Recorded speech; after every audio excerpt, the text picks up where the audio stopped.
God bless America. Hello, everybody. I am the Talk Radio Protege, and this is the Protege Program. Welcome back. I'm so glad that you have decided to tune in. I hope that you will leave a like and subscribe. Let me know what your thoughts are in the comments when you get to the end of this video. The topic of the day is the special elections that occurred yesterday, November 7th. Notably, we had the Virginia governor, lieutenant governor, and attorney general races. We had the New Jersey governor's race. We had the New York City mayoral election and the Utah District 3 race, which elected one of the representatives from the state of Utah. The results, Democrats across the board except for the Utah election. And what does it mean? Well, obviously, I wouldn't be doing a video if I thought it meant something other than what you're seeing in the media. From this Reuters story, the headline is Democrats win bitter Virginia governor's race in setback for Trump. I don't see anywhere where they're saying this is opinion, so I'm assuming that there's more opinion throughout. They talk about some of the tweets that Trump sent out in relation to the race before and after. They talk about, and really all the editorializing is there in the headline. But the reality of the situation is that this election in particular, and the elections that occurred yesterday in general, are no setback for Trump, according to this Reuters story. I heard that the New York Times said that Virginia had rebuked Trump in this election of the Democrat governor candidate. I don't think that this election is a rebuke of Trump either. Now, the reality of the situation is that this is the result that we should have expected from the beginning. I do not want that big banner. Okay. Just wanted to show you the results. This is from CNN Politics, as you see here. Virginia is controlled by a small number of large counties. This is generally true for most states that have metropolitan centers. According to one individual that one person that I didn't personally hear from, but by proxy heard from, it's that those northern three counties there that you see are solidly Democrat. According to the graph here, the darker the blue or red, the more size of a lead each candidate had in that county. The northern and east coast counties control the entire state of Virginia. And as you can see, they're very deeply Democrat. In the lieutenant governor race, you had similar voting patterns. In the attorney general race, you had similar voting patterns. And then you had the New Jersey governor. Now, it was no secret that Chris Christie was not a conservative Republican. He was very establishment. He was a very establishment Republican in a very blue state. In the very blue state, I should say, of New Jersey. You then have the New York City race. It's absolutely no surprise that the Democrat candidate wins that race. And then you have the Utah District 3 race, which is why you see only those specific counties highlighted. They're the only counties that got to vote because they're the only counties represented by this district. And, of course, they voted very solidly Republican. So when you see people focusing in on the Virginia governor race and not talking about any of these others, not talking about the New Jersey as to be expected results, not talking about the New York City as to be expected results, not talking about the Utah as to be expected results, just Virginia. The reason that they're focusing so hard on Virginia is because Virginia is traditionally a southern state. Virginia is one of the states that did break off during the Civil War. Virginia has until 2008, voted Republican. However, since 2008, which, it's a small sample size, because from 2008 we've had 3 elections, 8, 12, and now 16. Virginia has voted not just a little bit Democrat, but solidly Democrat. Hillary Clinton carried the state of Virginia in very similar numbers to what Governor-elect Northam carried the state of Virginia. And from my research, it's the same story for the state of New Jersey. And then Utah as a state voted for Trump, and now voting for their representative have also voted Republican. And the reason that Democrats are talking about this so much is that this is finally the election in a season of elections where Democrats have been losing and losing repeatedly.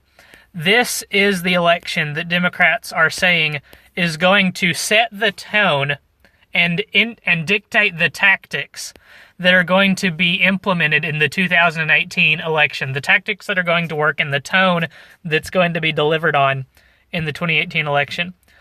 And I pulled up this Wikipedia article because I wanted to show you the races that have happened so far in 2016. This one hasn't happened yet. This is the Alabama senatorial election for Senator Sessions, or I guess now Secretary Sessions' seat. It hasn't been decided yet. In the primary,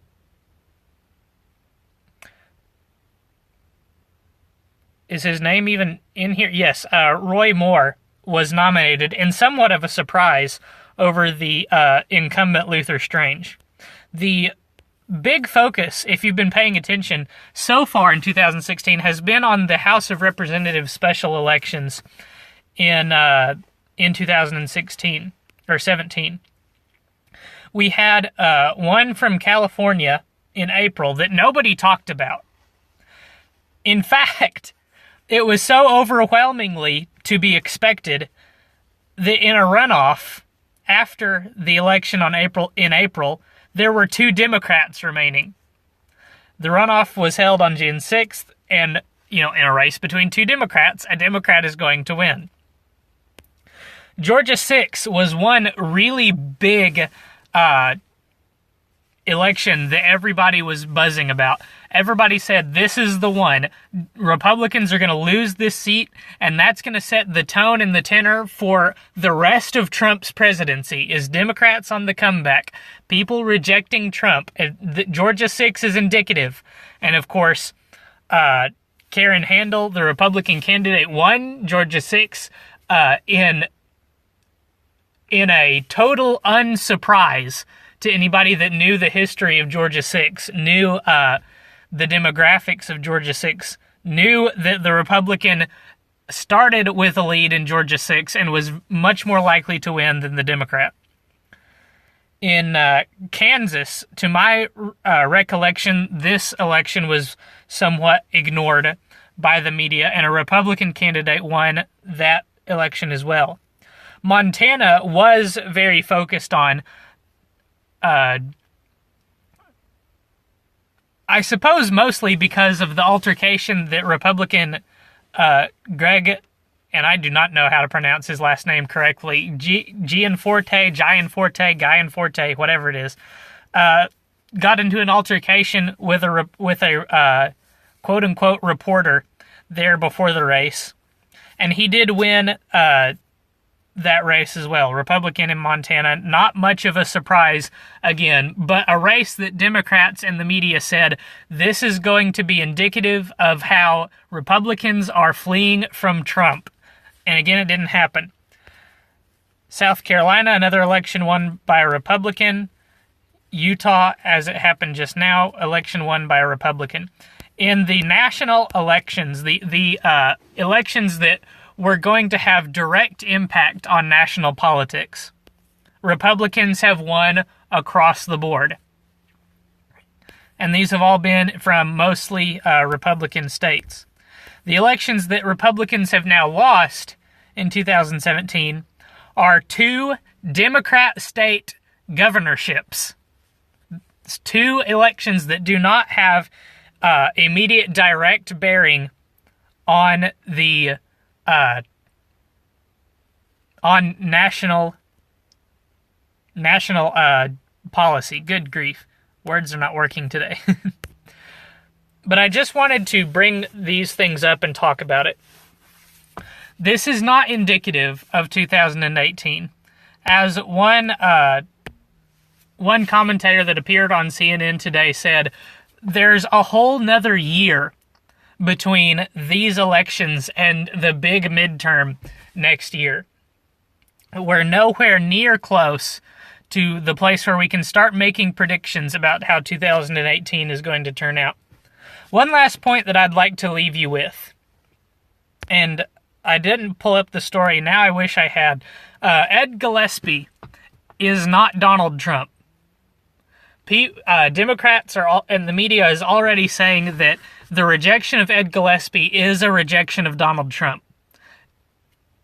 And not only is it not literally a rejection of Donald Trump, because Ed Gillespie is not literally Donald Trump, it's not even figuratively a rejection of Donald Trump, because Ed Gillespie is not Donald Trump in all ways save one. And that is that supposedly he had begun adopting some of the rhetoric, adopting some of the tactics that Trump was using. He had begun to take a Trump turn in the very late stages of this campaign.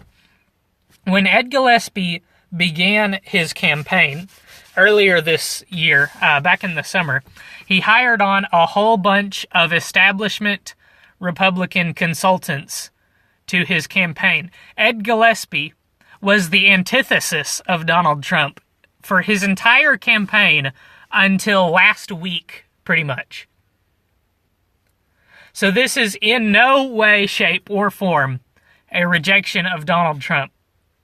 If anything, it's indicative of Ed Gillespie's failure to realize that it's not Donald Trump the person that Republicans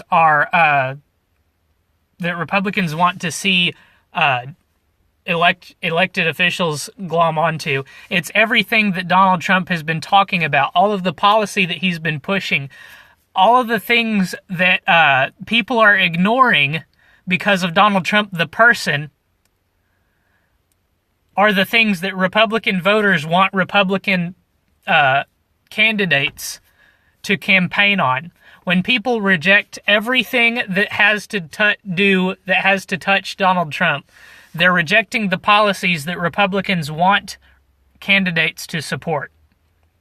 I hope that our Republican candidates of next year recognize this and will embrace the Trump agenda. You don't have to embrace Trump the man. None of the voters are embracing Trump the man because he's bigger than the policies that he's been campaigning on so far. That's all that I have to say in this video. Thank you so much for watching. I hope that you enjoyed, and I hope that you'll leave a like and subscribe.